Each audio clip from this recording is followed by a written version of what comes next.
O movimento da Reforma Protestante não foi um movimento de inovações, mas na verdade de uma renovação de dentro da Igreja de Cristo.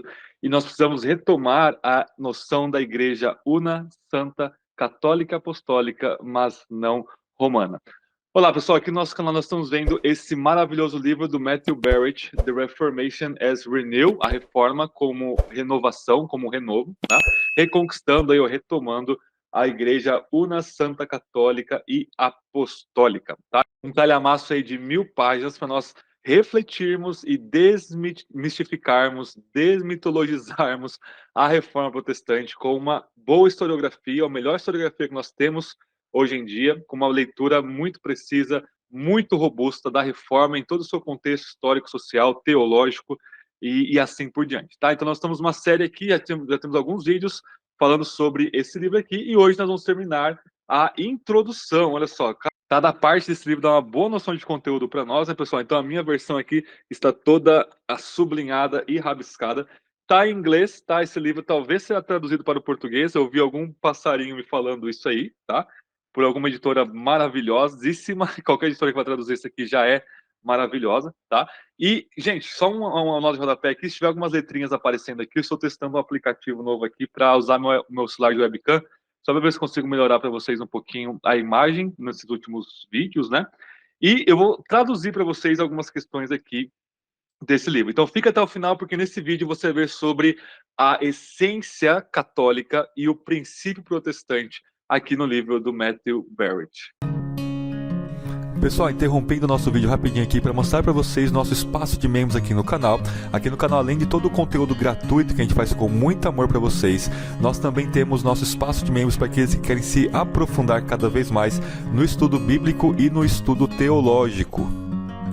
E aqui nós temos o Seminário Avançado de Teologia e o Instituto de Linguagem Bíblica. No Seminário Avançado de Teologia, gente, nós temos aí cursos de teologia bíblica, histórica e sistemática num nível avançadíssimo, mas sempre numa linguagem acessível a todos, tanto que não precisa de nenhum pré-requisito para vocês entenderem as aulas. Então, quer se aprofundar na teologia como um todo, se inscreva aqui no nosso Seminário Avançado de Teologia, e temos também o nosso Instituto de Linguagem Bíblica, onde nós usamos o melhor da metodologia de aquisição de linguagem para ensinar o grego e o hebraico bíblico. Só no nosso curso de grego nós vamos ter mais de 200 aulas para vocês. Então, ficou curioso? Seja membro aqui do nosso canal e seja abençoado aí com rico conteúdo, tá bom, pessoal? Deus abençoe. Bom, pessoal, nessa última parte da introdução, Matthew Barrett vai trabalhar com o conceito de um historiador da igreja e da teologia muito importante, chamado Jaroslav Pelikan. Escreveu esse calhamaço aqui de 5 volumes sobre a tradição cristã na história do desenvolvimento da doutrina. Recomendo muito esses volumes aqui, tá? Em algum momento eu vou trazer eles para vocês resenhados aqui, tá? É publicado pela Shed Publicações, muito bons aqui, 5 volumes de história da igreja. E o Pelikan, em outros livros, ele vai tratar sobre a questão do que foi a Reforma Protestante, e o Barrett vai trazer, nesse finalzinho de introdução, alguns conceitos importantes que o Pelikan e muitos outros historiadores vão trazer para nós, tá? Que é exatamente essa questão que o Pelikan vai cunhar de substância católica e de princípio protestante. Então, logo aqui no comecinho desse subtítulo aqui, desse subtópico do livro, ele vai colocar para nós que existem essas más historiografias, tanto católicas quanto iluministas e liberais, colocando a Reforma Protestante como uma coisa cismática, como uma coisa rebelde, revoltada e narcisista, por assim por dizer, né? E ele vai mostrar que não foi nada disso, pelo menos não é assim que os reformadores se viam, o que eles eram, aquilo que eles estavam fazendo ali no século XVI, tá? E o Pelikan ele vai colocar para nós uma coisa que ele vai chamar de paradoxo, não é uma contradição, mas é um paradoxo dessa substância católica, da catolicidade do movimento reformado e desse princípio protestante aqui nesse finalzinho de introdução. E esse paradoxo, o Pelikan vai colocar que é o coração daquilo que Lutero estava fazendo e se vendo como no século XVI. E ele vai dizer, por exemplo, o Pelikan, que o Lutero, apesar de ele ser o primeiro protestante, por assim dizer, ele era muito mais católico que muitos católicos rivais a ele do seu tempo. Tá? Então, esse é um paradoxo na própria vida de Lutero, que vai colocar em xeque muitas leituras aí anacrônicas, né, papistas ou liberais da Reforma Protestante. Então ele vai até citar aqui um historiador muito famoso de teologia da virada do século XIX para o século XX, que é o Adolf von Harnack, que vai fazer uma bagunça muito grande. Ele tem vários volumes aí sobre a história do dogma, que vai colocar Lutero como esse precursor do liberalismo teológico, esse precursor desse movimento de revolta contra toda autoridade. E, na verdade, não é nada disso, tá? E o Pelican vai colocar para nós que o Harnack e toda essa historiografia liberal está completamente equivocada, tá? E a base da vida de Lutero aqui, da Reforma Protestante, é o que ele vai chamar. Então, aí eu vou ler para vocês a definição de substância católica e princípio protestante. A substância católica é o quê? É o corpo de tradição e de dogmas que é incorporado aqui na vida da igreja, tá? Da qual Lutero compartilhava com a igreja de Roma dos seus dias. Então, existe uma catolicidade na doutrina e uma catolicidade da igreja que perpassa todos os tempos e que a igreja ela nunca morre. As portas do inferno elas não prevalecem contra a igreja de Cristo, tá? E o princípio protestante, gente, é que essa igreja que somos nós ainda somos pecadores, nós precisamos de um crivo acima de nós para nos julgar, nós julgarmos a nós mesmos com base nisso. É o que Paulo vai dizer em 2 Coríntios 13, né? Julgar a vós mesmos, para ver se vocês estão na fé, ou 1 Coríntios 11, se eu não me engano, quando ele fala para examinar a si mesmo no contexto da ceia ali. E o que é o princípio protestante? Existe uma autoridade acima de todas as outras legítimas autoridades. Por exemplo, a tradição é uma autoridade, a razão é uma autoridade. A gente está vendo isso cada vídeo aqui no nosso canal sobre a teologia da reforma. E só que precisa necessariamente ter um princípio regulador da qual você pode fazer uma autocrítica, um autoexame. E esse princípio é a autoridade superior das escrituras, que é algo que todos os bons teólogos da patrística do medieval, da época de Lutero, vão acreditar e concordar. Senão você não tem como se auto-julgar. A igreja, sem esse crivo, ela tende à corrupção e não tem nada que vá tirá-la dessa corrupção, a fazê-la acordar do que além do evangelho do nosso Senhor Jesus Cristo, das escrituras sagradas, aí usada pelo Espírito Santo. Então é necessário esse princípio da autoridade superior das escrituras. Tá? Esse é o paradoxo que o Pelican vai colocar aqui nos seus livros. E além disso, gente, o Pelican vai citar uma das palestras de Lutero sobre Salmos, mostrando que Lutero era muito relutante, não somente Lutero, os outros reformadores também, em sair da Igreja Católica, tá? Quando na verdade foi a própria Igreja Católica que expulsou eles. Então eles não eram um tipo de rebelde que não vamos sair daqui porque tá tudo errado aqui, nós estamos certos, nós somos donos da verdade. Não, eles queriam reformar a Igreja de Roma.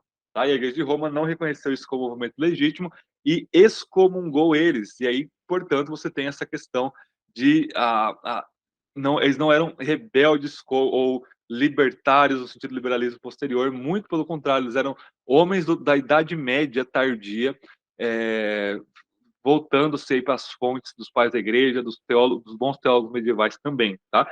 E olha que interessante que diz aqui, gente, vou tentar traduzir aqui para vocês enquanto eu leio, mas dessa perspectiva que eu estou colocando aqui para vocês, tudo que o livro mostra para nós, né? Lutero não começou uma nova igreja, nunca quis, ele não começou uma nova igreja. Foi o Papa que forçou uma nova igreja a existir, removendo um dos seus membros legítimos. Lutero era o membro legítimo da Igreja Católica e ele foi excomungado. Então não foi ele, não, eu vou sair daqui e criar uma igreja. Não, foi o Papa que forçou. Olha só que ironia gigante, né? O Papa que criou aí a igreja protestante, por assim dizer, ao expulsar um dos seus membros legítimos e os demais, na verdade, né? Calvino, por exemplo, e outros da membresia da igreja de Roma, tá? Então, desse ponto de vista de Lutero, ele não criou uma nova fé, foi o Papa que rejeitou a antiga fé. Isso está corretíssimo. Lutero não estava inventando nada novo, nada que não tinha respaldo 100% na Escritura, nos pais da igreja, nos teólogos medievais, tá? Muito menos Calvino e os outros reformadores. Eles estão ali dentro desse período fluido da Idade Média, no final da Idade Média, e foi o Papa, então, que rejeitou as Escrituras e rejeitou o Evangelho do nosso Senhor Jesus, a fé católica. Olha só, a fé que todos os crentes têm em todos os tempos, colocando aí inovações. Ele vai continuar dizendo o seguinte, dessa perspectiva, Lutero não fundou um novo evangelho, foi o Papa que declarou sua rejeição ao antigo evangelho e, portanto, a Lutero manteve-se excomungado, né? E o Papa, ao excomungar Lutero, ele vai rejeitar aí o evangelho que Lutero estava retomando de muitas inovações corruptoras. Então aqui está a ironia. Lutero foi excomungado da igreja. Não, ele permaneceu na igreja católica, não na igreja de Roma. A igreja de Roma, ao fazer essa excomunhão de um membro legítimo que não estava em rebeldia, não estava em heresia, estava trazendo o que a igreja sempre creu, né? A igreja de Roma que voltou às suas costas e se voltou contra o evangelho do nosso Senhor Jesus e as escrituras sagradas. E Lutero, então, ele permanece dentro da igreja. Calvino permanece dentro da igreja católica, não dentro da instituição romana, que agora está se voltando contra a palavra de Deus, tá? Mas eles permanecem na igreja de Cristo Jesus por isso, tá? Ele vai estar um historiador muito importante aqui, que é o Steinmetz.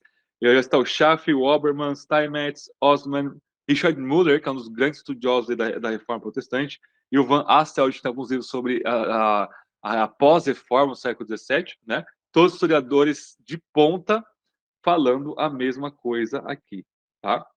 Ele vai colocar alguns princípios importantes aqui também, de que a reforma ela é plural, então existem reformas no século XVI e XVII, com a pós-reforma, né? Ela é fluida, tá? Ela é cronologicamente fluida, ela não há uma ruptura com o passado, ela tem muita continuidade com o passado, né? Um terceiro ponto que ele coloca aqui é que a reforma ela é contextual, ela não vai rejeitar os dogmas da igreja, trindade, criação, cristologia, encarnação de Cristo, ressurreição corpórea, Bíblia como palavra de Deus, continua. Ela vai criticar pontos práticos específicos da doutrina da salvação, da doutrina da eclesiologia, né, e da doutrina e algumas coisas da sociedade também, tá? Então, ela não surgiu ex nihilo, ela não surgiu do nada, tá?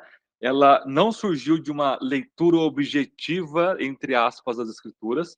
Tava todo mundo lendo a Bíblia errado, e aí os reformadores tiveram esse espírito científico de ler a Bíblia objetivamente, sem as amarras de Roma. Não, não surge isso. Eles estão dentro do contexto de Roma, estão dentro do contexto patrístico medieval, estão dentro dessa fluidez da teologia aí do final da Idade Média, tá?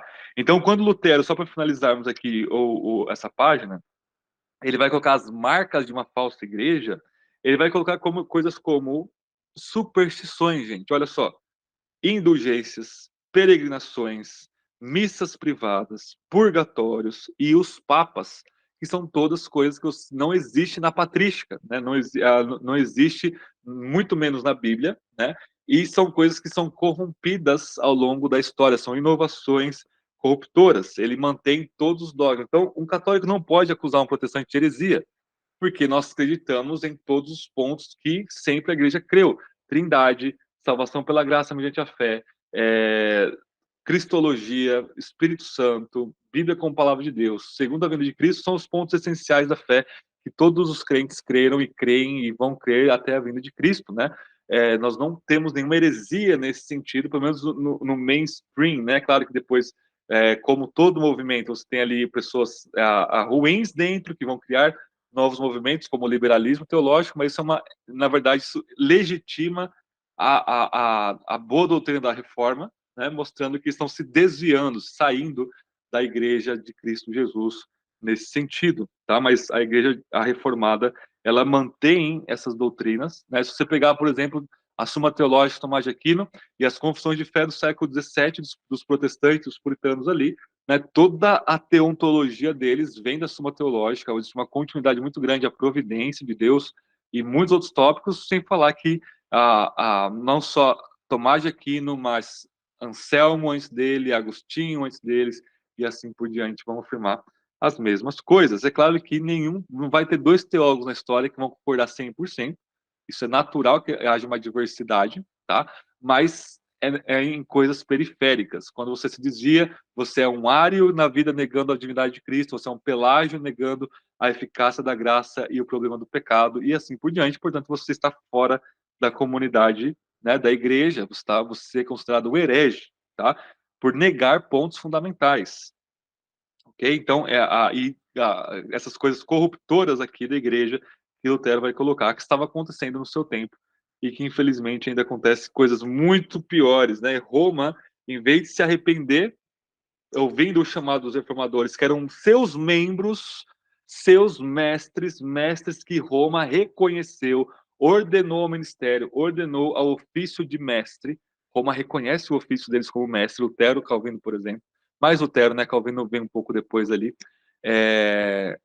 E um dos seus mestres, alguns dos seus mestres ali falando, olha, vocês estão errados, eles viram as costas para isso tudo, tá? E continuam nos seus erros. Na verdade, quando você não se arrepende do seu erro, você se afunda ainda mais no pecado. E é isso, essa história de Roma de 1500 para cá, para o ano 2000, né? É uma história de uma crescente corrupção e, portanto, se descaracteriza como uma igreja legítima. Ela deixa de ser católica a não reconhecer o movimento, o princípio protestante, tá? E o princípio protestante se torna, então, uma renovação dentro da igreja católica. Desassociem e divorciem católico de Roma, tá? Católico no sentido sempre de catolicidade, tá? Então, nesse princípio de catolicidade, nós temos aí essa renovação evangélica, porque é uma renovação do evangelho, da escritura, da doutrina que tem passado nos 1500 anos até então, né? Na boa e sã doutrina. É uma renovação do evangelho no seio da igreja de Cristo, que é muito importante. Quem voltou as costas para isso, quem voltou as costas para a própria exortação de Cristo na escritura, do Espírito na escritura, volta suas costas para Deus, né? Para o evangelho, para a palavra de Deus. Portanto, Roma se descaracteriza como uma legítima instituição que carrega aí o nome de Cristo. É uma instituição, portanto, corrompida e que, se não se arrependeu lá, não vai se arrepender mais. E isso é muito triste, né? Isso é uma vergonha muito grande, tá? Então é isso aí, pessoal. Nós vamos continuar aqui essa nossa trajetória de lermos juntos esse livro. Quando lançar em português, eu vou avisar vocês com muita antecedência, tá? E vou trazer para vocês ele em português quando sair, mostrar para vocês. Mas por enquanto, vamos ficar aqui com essa versão em inglês. Se você ler inglês, eu vou deixar o link para você comprá-lo aqui na descrição. Tá bom, pessoal? Então é isso aí, Deus abençoe, deixe seu like, converse comigo aqui nos comentários e compartilhe esse vídeo com mais pessoas para que mais conteúdo teológico bom chegue a elas, tá bom? Deus abençoe, até o próximo vídeo.